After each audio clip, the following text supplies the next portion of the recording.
Journalist Venkatesh sir நம்மளோட வந்திருக்காரு. Sir, திரும்பவும் ஒரு பதிவு வந்து பார்த்தீங்கன்னா, எல்லா இடத்துலயும் பேசுபொருளா மாறி இருக்குதுன்னு சொல்லலாம். த்ரிஷா அவர்கள் போட்ட பதிவு வந்து யார குறித்து போட்டிருக்காங்க அப்படிங்கிற மாரி பயங்கரமான சர்ச்சை போயிட்டுருக்கு.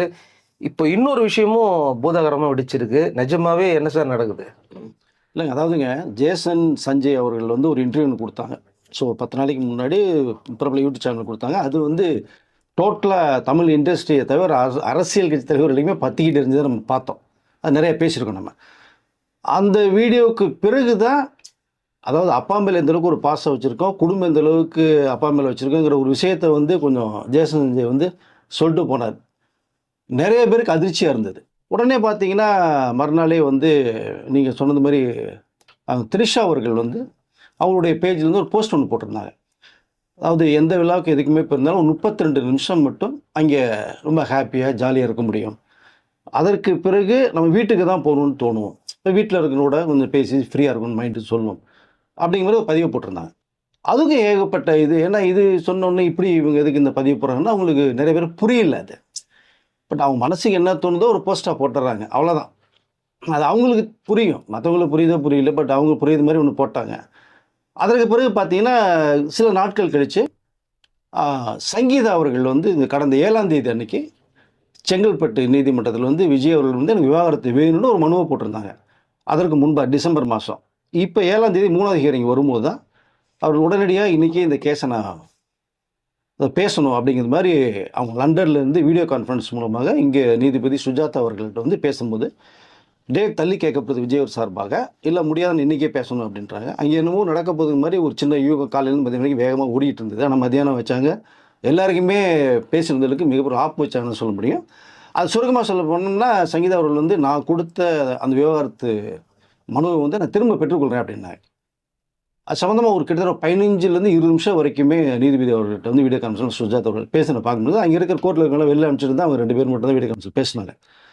இது பரபரப்பாக மத்தியானத்துக்கு மேலே செய்திகள் வர ஆரம்பிச்சிட்டு எல்லா நியூஸ் சேனல்லையும் சோசியல் மீடியாலையும் வந்து விஜய் அவர்கள்ட்ட சங்கீதா அவர்கள் கொடுத்த சுகாதாரத்தை சொன்னால் திரும்ப பெற்றாங்க. அப்படிங்கும்போது மிகப்பெரிய அதிர்ச்சி அது எல்லாருக்குமே, இண்டஸ்ட்ரியை தவிர அரசியல் தவிர நிறைய பேருக்கு வந்து என்னப்பா இது ஏதோ நடக்குன்னு பார்த்தோம்னா இப்படி ஒரு விஷயத்தை வந்து சங்கீதா அவர்கள் பண்ணிட்டு போயிட்டாங்க அப்படி மாதிரி பேச. நான் தான் ஏற்கனவே நிறைய வீடு சொல்லியிருந்தேன், குடும்ப பிரச்சனை வரும், 1 to 1 பார்த்தானா சரியாயிடும், கண்டிப்பாக இவர்கள் குடும்பம் வந்து ஒன்று சேர்ந்து விஜய் அடுத்த கடத்து போவாங்க, மக்கள் அதை எதிர்பார்க்குற விஷயத்தை நம்ம நிறையா சொல்லியிருந்தோம். அதுதான் அந்த செய்தி வரும்போது நம்மளும் உடனடியாக ஒரு வீடியோ ஒன்று போட்டிருந்த மாதிரி தான். இப்போது அதுலேருந்து 2 நாள் 3 நாள் கழித்து பார்த்தோம்னா ஒரு வீடியோ வந்து திரும்பியும் த்ரிஷா அவர்கள் வந்து ஒரு போஸ்ட் ஒன்று போட்டாங்க. அது வந்து நிறைய நேற்றிலிருந்து நிறைய பேர் வந்து இது எதுக்கு போட்டாங்க, ஏன் போட்டாங்க அப்படின்னு சொல்கிறது மாதிரி நிறைய விஷயங்கள் வந்து பேசப்பட்டுச்சு. அதில் என்ன பதிவு போடுறாங்க அப்படின்னா, வயசாகிடுச்சுன்னா எதுக்கு ட்ராமா போடணும், தேவையில்லை, என்ன பணம் வேணுமோ அதை சம்பாரிச்சுட்டு நீங்கள் போய் நிம்மதியான வாழ்க்கையை வாழுங்க அப்படிங்கிற ஒரு போஸ்ட் ஒன்று போட்டாங்க. இது உடனே பார்த்தோன்னே இது யாருக்காக போட்டாங்க, எதுக்காக போட்டாங்கன்னா நிறைய பேர் பேச ஆரம்பிச்சிட்டாங்க. ஏன்னா இதற்கு முன்பாக பார்த்தீங்கன்னா த்ரிஷா அவர்கள் வந்து பர்த்டேக்கு வந்து ஒரு கேக்கோட வச்சு ஒரு ஃபோட்டோஸ் ஒன்று போட்டதை பார்த்தோம் நம்ம. பட் அது வந்து பல வருடங்களுக்கு முன்னாடி எடுத்த ஃபோட்டோ. அது நிறைய பேர் ஏஐயில் பண்ணான்னு சொன்னாங்க, அதெல்லாம் கிடையாது. ஏற்கனவே பல வருடங்களுக்கு முன்னாடி எடுத்த ஃபோட்டோவை அவங்க வந்து பகிர்ந்துக்கிட்டாங்க. பட் அவங்க போடுற போஸ்ட் வந்து நிறைய பேருக்கு வந்து புரியல, யாரை சொல்கிறாங்க எப்படிங்கிற விஷயத்த வந்து புரிஞ்சிக்க முடியாதனால இவங்க சொல்லியிருப்பாங்களா அவங்க சொல்லியிருப்பாங்களா நிறைய விஷயங்கள் பேச விடும்போது நேற்று அவர்கள் போட்ட இந்த பதிவு கூட நிறைய பேருடைய பார்வைக்கு வந்து த்ரிஷா அவர்கள் வந்து சங்கீதாவை தான் சொல்கிறாங்க அப்படிங்கிற மாதிரியான ஒரு விஷயத்தை பேச ஆரம்பித்தாங்க.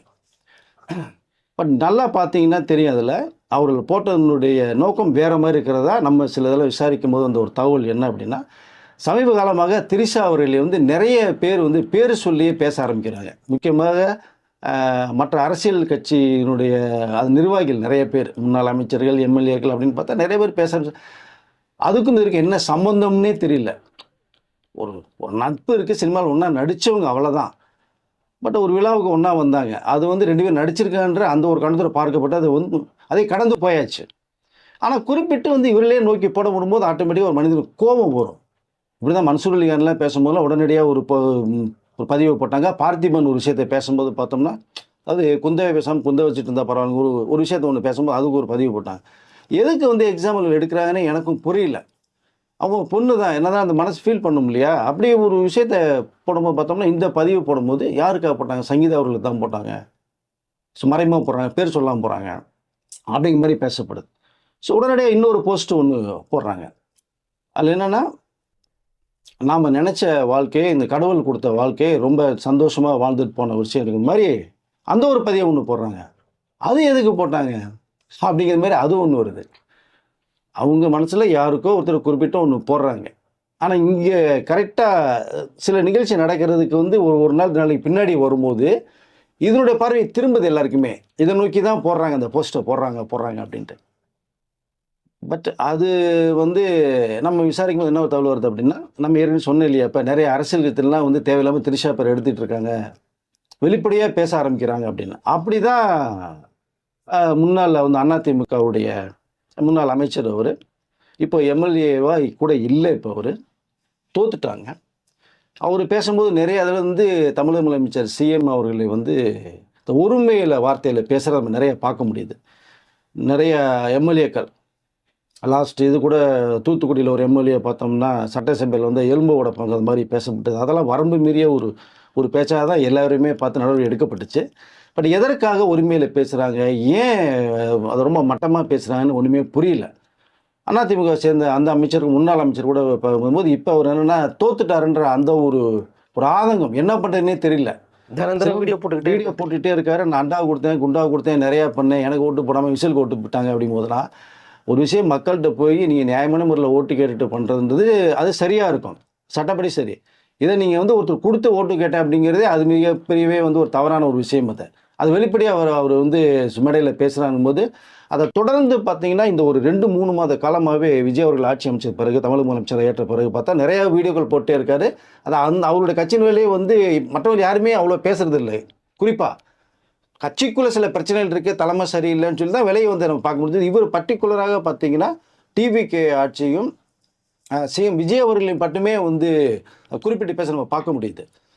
இப்போ சமீபத்தில் ஒரு இதில் பேசும்போது பார்த்தோம்னா, இதில் பண்ணும்போது யாருக்கோ அவருடைய நெருங்கிய நட்புக்கு சினிமா வட்டாரங்கள் இருக்கிறவங்களாம் பதவிகள் கொடுத்துட்டே இருக்காங்க. அப்படி பார்த்தா லைலா மணிக்கு வந்து ஒரு போஸ்டர் கொடுத்துட்டாங்க, அவருடைய ஜோசியருக்கு ஒன்று கொடுத்து நிறைய கேள்வி வரும்போது எடுக்கப்பட்டது அப்படின்ற ஒரு விஷயத்தை சொல்கிறாங்க. அதற்கு பிறகு பார்த்தோம்னா கல்பாத்தினுடைய நம்ம அர்ச்சனா அவர்கள் வந்து அவங்க வந்து பிகில் படத்தினுடைய ப்ரொடியூசர். அவங்க ஏற்கனவே சொன்னாங்க, நாங்கள் எடுத்த படங்களே எங்களுக்கு மிகப்பெரிய ஒரு பாக்ஸ் ஆஃபீஸ் வசூல் வந்து பார்த்தோம்னா பிகில் படம் தான், வேறு எந்த படமே கிடையாதுன்னு ஒரு விஷயத்தை சொல்கிறாங்க. அப்போது அவங்களுக்கு வந்து இந்த இந்து அறநிலைத்துறை அமைச்சரில் வந்து அந்த அரங்காவல் நியமிக்கிற அந்த ஒரு சம்மந்தப்பட்ட ஒரு 4-5 பதவிகள் அவங்களுக்கு ஒன்று கொடுத்துருக்காங்க. இது என்னன்னா, எந்த ஆட்சி வந்தாலுமே அந்த கட்சியுடைய நிர்வாகிகளுக்கும் அவர்களுக்கு நெருங்கிய நட்பு வட்டாரத்தில் இருக்கணும் தான் நம்ம கொடுத்ததை பார்த்துருக்கோம். 3வது மனுஷங்களை கூப்பிட்டு யாரும் கொடுக்க மாட்டாங்க. நம்பிக்கை வரணும்ல, முதல்ல நமக்கு தெரிஞ்சவங்கிட்ட தான் கொடுக்க முடியும் ஒரு பதவியை. அப்போ தான் நம்ம சொல்கிறத கேட்பாங்க, அந்த வேலைகள் சரியாக நடக்கும். பட் அவர் என்ன சொல்கிறார், எல்லாத்துக்கும் சினிமா சம்மந்தப்பட்டவர்களுக்கு கொடுக்குறாங்க. பட் குறிப்பாக போனால் இன்னும் கொஞ்ச நாள் போச்சு அப்படின்னா நடிகை திரிஷாவுக்கு துணை முதலமைச்சர் அந்த பதவியும் வந்து அவர் கொடுத்தாலும் கொடுப்பாருன்னு விஷயத்தை ஒன்று சொல்கிறாங்க. உங்களுக்கு என்ன கஷ்டம்னு ஒன்றும் புரியல. அது முதலமைச்சர் எடுக்க வேண்டிய முடிவு. அப்படி பார்த்தா தான் முந்தைய ஆட்சியில் கூட, அதுக்கு முந்தைய ஆட்சியில் கூட நம்ம யார் துணை முதலமைச்சர் இருந்தால் எல்லாருக்குமே தெரியும். அப்போ வந்து யாரும் கேள்வி கேட்கல இல்லையா? அப்போ இது வந்து கொடுக்குறாருன்னே கிடையாது, தகவலே கிடையாது, அரசியலே கிடையாது அவங்க. அப்படி இருக்கும்போது இந்த ஒரு விஷயத்தை கேட்கும்போது அவர் பேசுகிறத பார்க்கும்போது தான் உரிமையில் பேசுகிறாரு, ரொம்ப மட்டமாக பேசுகிறாரு, தரைக்குறவாக பேசுகிறாரு. ஆட்சி வந்ததுக்கப்புறம் என்ன செஞ்சுருக்காரு, எவ்வளோ விஷயங்கள் நல்லது செஞ்சுருக்காரு 90 நாள், அதை பேசலை, மக்கள்கிட்ட கொண்டு போய் சேர்க்கலை. அவர் தோத்ததனுடைய அந்த இதை தாங்கிக் கொள்ள முடியல. இப்போ நம்ம விஜய் அவர்கள் முதலமைச்சராகவே நிறைய பேர் தாங்கிக்க முடியல, ஏற்றுக்கொள்ள முடியல. புலம்பிக்கிட்டே இருக்காங்க, திட்டிக்கிட்டே இருக்காங்க, ஓட்டு போட்ட மக்களை வந்து சாம்ப விடுறாங்க, அசிங்கமாக பேசுகிறாங்க. தொடர்ந்து நடக்குது. இது ஏனே புரியல நமக்கு. நீங்கள் தோல்வி மக்கள் கொடுத்துட்டாங்க, மக்களிடத்தில் வெற்றி பெறதுக்கு தான் அந்த விஷயத்தை நீங்கள் பாடணும். இப்படிலாம் பேசுகிறது வந்து எப்படின்னு தெரியல. அந்த ஒரு விளைவாக தான் திரிஷா அவர்கள் கோவப்பட்டு இந்த பதிவை வந்து போட்டதாக ஒரு செய்தி வருது நம்ம விசாரிக்கும் போது. ஆனால் இதில் என்ன ஒன்று வருது அப்படின்னா, சில நேரங்களில் நம்மளுடைய இந்த கமலஹாசன் அவர்கள் வந்து பேசும்போதோ சில பதிவில் போடும்போதோ பார்த்தீங்கன்னா ஒன்றுமே புரியாது. அவர் என்ன சொல்ல வர்றாரு என்னன்னு தெரியாது, ஆழமாக சிந்திச்சு அதுக்குள்ளேயே ஒரு நாள் செலவழிச்சா தான் நம்ம ஓரளவு புரிய ஒரு பதிவை. பட் அதே மாதிரி தான் இப்போ என்ன வருது அப்படின்னா, திரிஷா அவர்கள் போட்ட இந்த பதிவு கூட வேறு ஒரு கண்ணோட்டத்தோட சங்கீதா அவர்கள் சார்பாக போட்டாங்க, விஜய் அவர்கள் அதை போட்டாங்க அப்படிங்கிற விஷயத்த வந்து இப்போ ஏற்கனவே எதிராக சாக்கு போக்குன்னு சொல்லி பேசிட்டு இருக்க மத்தியில் இது வந்து தகவல் கிடைச்சது மாதிரி ஸோ பேச ஆரம்பிக்கணும்னு தகவல் போகும்போது தான் இப்போ நம்ம என்ன சொல்லிக்கல இருக்கு அப்படின்னா ஒரு பதிவு போகிறது அவங்களுடைய உரிமை, அதை யாருமே கேட்க முடியாது. எது வேணாலும் நீங்கள் உங்களுடைய போஸ்ட்டில் போட்டுக்கலாம். பட் என்னென்னா நேரடியாக யார் உங்களை அட்டாக் பண்ணால் அவங்கள அட்டாக் பண்ணியே நம்ம வந்து பதிவு போட்டுடலாம். நீ எதுக்கு எனக்கு சொல்கிற, நீ உன் வேலையை பார்த்துட்டு போ அப்படின்னு பதிவு போடலாம். இல்லை இவங்க தான் சொல்கிறாங்கன்னு பேரோட போட்டால் இந்த குழப்பங்கள் கொஞ்சம் வரதுக்கு வாய்ப்புகள் இருக்கான்னு நினைக்கிறேன் சார். அதனால தான் இப்போ நேற்று அவர் போட்ட பதிவில் இருந்து ஸோ இப்படிலாம் இருக்குமோ அப்படிலாம் இருக்குமோ அப்படின்னு பேசப்பட்டு இப்படி தான் இருந்ததுன்னா ஸோ ஆளை வச்சு நம்ம பேசுவோம் செய்வோம். ஏன்னா ஏற்கனவே வந்து நிறைய பேர் வந்து அவர்களுடைய அதை விஜய் முதலமைச்சர் வந்து பேர் ஏற்றுக்கொள்ளாமல் நிறைய பேர் இந்த ஜென்சி கிட்டுன்ற போர்வையில் வந்து உட்காந்துக்கிட்டு பேசுறது, அதுக்குன்னு ஒரு குரூப்பை விட்டு பேச விட்டுக்கிட்டு அப்படிங்கிற விஷயத்தை பண்ணிகிட்டே இருக்காங்க. இப்போ இதுவும் வந்து இதுக்காக தான் போட்டாங்கன்னு பேசுறதுக்கான வாய்ப்புகள் வந்து உருவாகும். அதாவது நமக்கு பிடிக்கல ஒருத்தர்னா நேரடியாக நம்மளை பேசுகிறோம் அப்படின்னா நேரடியாக பேர சொல்லி நம்ம பதிவை போட்டுற வேண்டியதான், ஒன்றும் கவலைப்பட வேண்டிய அவசியமே கிடையாது. ஸோ அதனால் இந்த பதிவின் மூலமாக திரிஷா அவர்கள் வந்து என்ன சொல்ல வராங்க அப்படின்னா, அந்த முன்னாள் அமைச்சர் யாரும் கிடையாது உதயகுமார் அவர்கள், அவர் பேசுனது தான் விஜய் அவர்களை ஒருமைப்படுத்தி பேசுனது. முதலமைச்சர்ன்ற அந்த ஒரு மரபு கூட தெரியாமல், ஏன்னா அவங்க அது எம்எல்ஏ மட்டும் இல்லை அமைச்சராக இருந்தவர், அந்த மாண்பு கூட அவருக்கு தெரியல சொல்கிறதுக்கு. இப்போ அவர் மீது வந்து நடவடிக்கை எடுக்கிறதா அவர் மேலே ஆமாம் அட்வொகேட்ஸ் எல்லாமே வந்து நீங்கள் உரிமையில் பேசப்படுறது வந்து தவறுன்னு சொல்லிட்டு அவர் மேலே வழக்கு பதிவு செய்யப்பட்டதா ஒரு தகவல் வருது. ஏன்னா நீங்கள் தொடர்ந்து இதை வந்து பேசிகிட்டே இருந்தாங்க அப்படின்னா எதையுமே நீங்கள் வந்து ஒன்றும் ஸ்டெப் எடுக்கல அப்படின்னா அடுத்தடுத்து நிறைய பேசுறதுக்கான வழிவகைகள் போய்டு நம்ம கதை அப்படியே பரவிடாத. ஏற்கனவே ஒரு சிட்டிங் எம்எல்ஏ நம்ம பேசுகிறத பார்த்தோம், அப்போ இவர் பேசுகிறத பார்க்குறோம், வேறு சில பேர் பேசுகிறத பார்த்துட்டு இருக்கோம். ஆனால் நீங்கள் வந்து ஏதாவது வந்து முதல்ல வந்து அந்த முதலமைச்சர் யாருங்கிற அந்த மரியாதை தெரியாமல் ஒருத்தர் பேசுகிறாங்க, அவங்களுக்கு என்ன பண்ண முடியும்? நம்ம இதை அப்போ புரிய வைக்க முடியும். பேசும்போது உங்ககிட்ட ஆதாரம் தான் பேசுங்க. கண்டிப்பாக. அதாவது ஒரு விஷயத்தை நீங்கள் இது ஜென்ரலாக பேசவே கூடாதுங்க. நீங்கள் துணை முதலமைச்சராக திரிஷா உட்கார வைப்பார் அப்படின்னா அவர் சொன்னாரா? ஸோ அரசியல் இழுக்க போகிறேன்னு சொன்னாரா? இல்லை கொள்கை பரப்பு செயலர் போஸ்ட் தரேன்னு சொன்னாரா? எதுவுமே கிடையாது. அரசியல் அவங்களும் கிடையாது. சினிமாவில் நடித்த ஒரு நட்பில் அவங்க வந்து பேசுகிறாங்க. அந்த அந்த நிகழ்ச்சிக்கு போயிட்டு வந்தாங்க, அதோட சரி. பட் அதோடைய விளைவாக தான் திரிஷா அவர்கள் போட்டாங்க. ஆனால் இனிமேல் வரக்கூடிய போஸ்ட் நீங்கள் போட்டுகிட்டே இருக்கலாம், ஒன்றும் தவறு கிடையாது. ஆனால் யாருங்கிறத பேரை சொல்லி போட்டுட்டாங்கன்னா அது மற்றவர்கள் வந்து யோசிக்கிறது பேசுறதுக்கு வாய்ப்பு இல்லாமல் இருக்கும். நான் கடைசியாக ஒன்றே ஒன்று தான் சொல்லிக்கிறேன். கடந்த காலங்களில் வந்து பார்த்தீங்கன்னா ஒரு போஸ்ட்டு போட்டால் அதுக்கு வந்து பெரிய அமௌண்ட் வாங்குவாங்க, அது நீங்களே பார்த்துருப்பீங்க. ஆனால் இந்த ஆட்சி வந்ததுக்கப்புறமா பல கவர்மெண்ட்டை சேர்ந்த பல பேருக்கு பல வருஷமாக ப்ரொமோஷனே போடாமல் வச்சுருந்தாங்க, பெண்டிங்கில் வச்சுருந்தாங்க. அது ஏன் ப்ரொமோஷன் போடாமல் வச்சுருந்தாங்கன்னு தெரியும். ஒரே நாளில் பல பேருக்கு ஒரு பைசா கூட வாங்காமல் ப்ரொமோஷன் போட்டு கொடுத்தாங்க. எஸ், அதை பேசுங்க. இல்லை அதுதான் நல்ல விஷயங்கள் நிறைய இருக்குது. அதை பேசுகிறத விட்டுட்டு என்னென்னமோ சம்மந்தமே இல்லாமல் வாய்க்கு வந்தது இதெல்லாம் முதல்ல இவங்க பேசுறது ஏன் பேசுகிறாங்கன்றதே நம்மளுக்கு தெரியல. ஆட்களை வைத்தும் தினம் இதை வச்சு பேச வைக்கிறாங்க. ஆட்களை வச்சு பேசுகிறாங்க, அதுக்குன்னு இந்த மேடை பேச்சாளர்கள்னு சில பேருக்கு அவர்களை வச்சு பேசுகிறாங்க.